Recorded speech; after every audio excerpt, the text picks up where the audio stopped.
Hello everyone, সেদিন চলে গেছিলাম সরোবরে। কি কি খেয়েছি, সারাদিন কি কি করেছি চলো তোমাদের সাথে শেয়ার করি। সকালে উঠে আমি ফার্স্ট একটা গ্রিন টি খেয়ে নিয়েছিলাম। গ্রিন টি খেয়ে দিনটা শুরু করার পরে ফেস থেরাপি দিয়ে আমি ভালো করে মুখটা ফ্রেশ করে নিচ্ছিলাম। এটা খুব একটা ভালো রেজাল্ট পাওয়া যায়। তারপর স্নান করে এসেছিলাম। খুব তাড়াহুড়ো করে রেডি হতে হতো কারণ খুব লেট হয়ে গেছিল। দেন সিরাম লাগিয়ে তাড়াহুড়ো করে হেয়ার ড্রায়ার করে নিয়েছিলাম। চুল খারাপ হলেও কিছু করার নেই কারণ সেদিন বৃষ্টি হচ্ছিল। দেন মুখে ময়েশ্চারাইজার অ্যাপ্লাই করে দেন রেডি হয়ে যাবো, তখনই একটা চলে এসেছে পার্সেল। পার্সেলটা ভালো দিনেই এসেছে, যাই হোক যাচ্ছে এক জায়গায় ভালোই ফটো তোলা যাবে।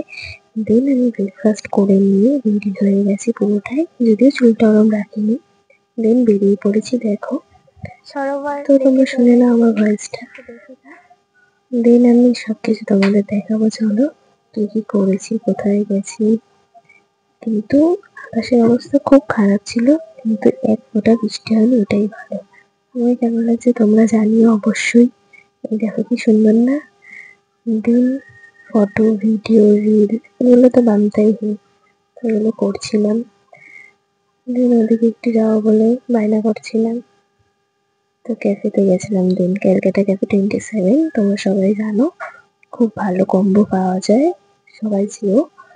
আমার তো বেশ ভালোই লেগেছে।